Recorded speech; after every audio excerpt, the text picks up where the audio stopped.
Hello student, आज हम बात करने वाले हैं प्रकाश के परावर्तन के कुछ मोस्ट VBI ऑब्जेक्टिव लिए है इसके बारे में। यहाँ हम देख रहे हैं कुछ क्वेश्चन लिए हैं जो बिहार बोर्ड के एग्जाम के हिसाब से लिए हैं। पूरा क्वेश्चन हम सेलेक्टिव लिए हैं। यहाँ है गोलीय दर्पण की फोकस दूरी, उसकी वक्रता त्रिज्या क्या होती है। तो उसकी वक्रता त्रिज्या आधी होती है, दोगुनी होती है, तिगुनी होती है और चौथाई होती है। तो इसका राइट आंसर होगा ए, आधी होती है। इसका राइट आंसर हो जाएगा ए, राइट आंसर ए हो जाएगा, आधी होती है। यहाँ है सोलर कुकर में व्यवहार किया जाता है अवतल दर्पण, उत्तल दर्पण, समतल दर्पण, परावलिक दर्पण। तो इसका राइट आंसर हो जाएगा ए, अवतल दर्पण। इसका राइट आंसर हो जाएगा ए, अवतल दर्पण। यहाँ हजामत बनाने के लिए व्यवहार किया जाना चाहिए उत्तल दर्पण, अवतल दर्पण, समतल दर्पण और ए और बी दोनों। तो यहाँ इसका राइट आंसर हो जाएगा बी। इसका राइट आंसर हो जाएगा बी। इसका राइट आंसर हो जाएगा बी, अवतल दर्पण। यहाँ मोटर चालक, चौथा प्रश्न है, मोटर चालक के सामने साइड मिरर लगा होता है। अवतल, उत्तल, समतल, इनमें से कोई नहीं। तो मोटर चालक के सामने आप देखते हैं लगा रहता है साइड मिरर। तो इसमें उत्तल दर्पण लगा रहता है, उत्तल दर्पण। इसका राइट आंसर हो जाएगा बी। इसका राइट आंसर हो जाएगा बी। इसका राइट आंसर। तो अब पांचवें प्रश्न में है, पांचवा प्रश्न है, सर्च लाइट का परावर्तक सतह होता है। सर्च लाइट का परावर्तक सतह होता है उत्तल, अवतल, उत्तल, अवतल, समतल और ए भी दोनों। तो इसका राइट आंसर हो जाएगा बी, अवतल। जैसे कि देख रहे हैं यहाँ छठा का प्रश्न है। छठा प्रश्न है, जिन वस्तुओं से स्वयं प्रकाश उत्सर्जित होते हैं, जिन वस्तुओं से प्रकाश स्वयं उत्सर्जित होते हैं, ए प्रदीप्त, बी अद्युक्त वस्तु, सी आत्मदीप्त वस्तु और डी इनमें से कोई नहीं। तो इसका राइट आंसर हो जाएगा आत्मदीप्त वस्तु, सी। इसका राइट आंसर हो जाएगा सी। इसका राइट आंसर हो जाएगा सी, आत्मदीप्त वस्तु। और सातवां प्रश्न है, प्रकाश की किरणें गमन करती है। प्रकाश की किरणें गमन करती है। तो ए सीधी रेखा में, बी टेढ़ी रेखा में, सी किसी भी दिशा में और डी उपयुक्त सभी। इसका राइट आंसर हो जाएगा ए, सीधी रेखा में। इसका राइट आंसर हो जाएगा ए। इसका राइट आंसर हो जाएगा ए, सीधी रेखा में। और आठवां प्रश्न है, समतल दर्पण।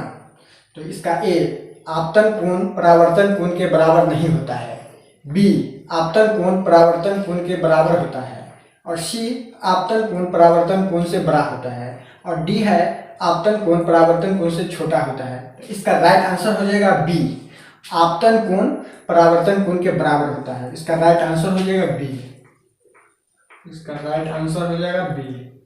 और नौवां प्रश्न है, प्रकाश की तरंग का उदाहरण है ध्वनि का तरंग, विद्युत चुंबकीय तरंग, परावैंगनी तरंग, इनमें से सभी। तो इसका राइट आंसर हो जाएगा बी, विद्युत चुंबकीय तरंग। तो इसका राइट आंसर हो जाएगा बी।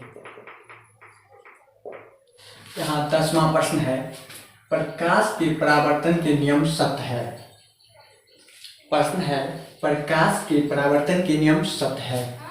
ए केवल समतल दर्पण के लिए, बी केवल उत्तल दर्पण के लिए, सी केवल उत्तल दर्पण के लिए और डी है सभी परावर्तक सतह के लिए। तो इसका राइट आंसर हो जाएगा डी। इसका राइट आंसर हो जाएगा डी, सभी परावर्तक सतह के लिए। इसका राइट आंसर हो जाएगा डी। और यहाँ है आपतित किरण, 11 प्रश्न नंबर है। आपतित किरण और अभिलंब के बीच का कोण को ए परावर्तन कोण कहते हैं, बी आपतन कोण कहते हैं, सी क्रांतिक कोण कहते हैं और डी है अपवर्तन कोण कहते हैं। तो इसका राइट आंसर हो जाएगा बी, अपवर्तन कोण कहते हैं, आपतन कोण कहते हैं, बी। और 12 प्रश्न है, परावर्तन के नियम से। 12 प्रश्न है परावर्तन के नियम से।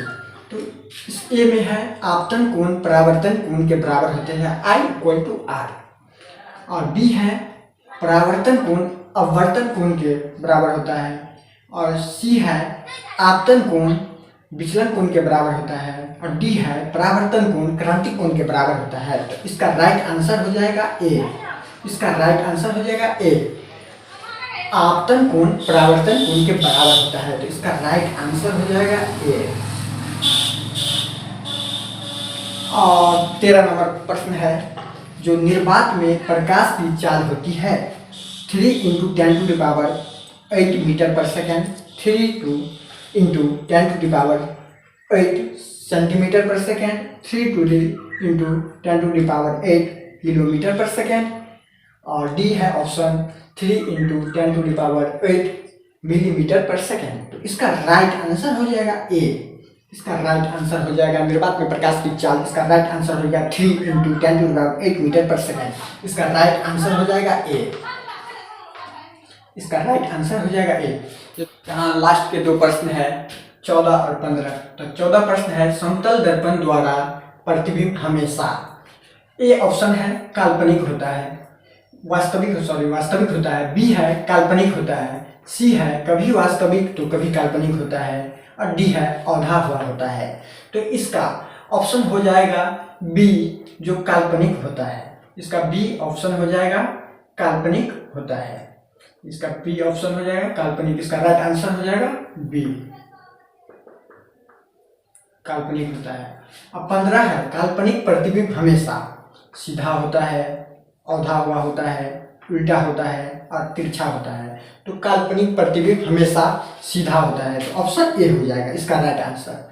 इसका राइट आंसर ए हो जाएगा।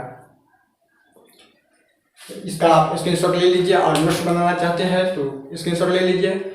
यदि आपको वीडियो अच्छा लगा तो लाइक कर दीजिए, सब्सक्राइब कर दीजिए, और बेल आइकन को प्रेस करना न भूलें।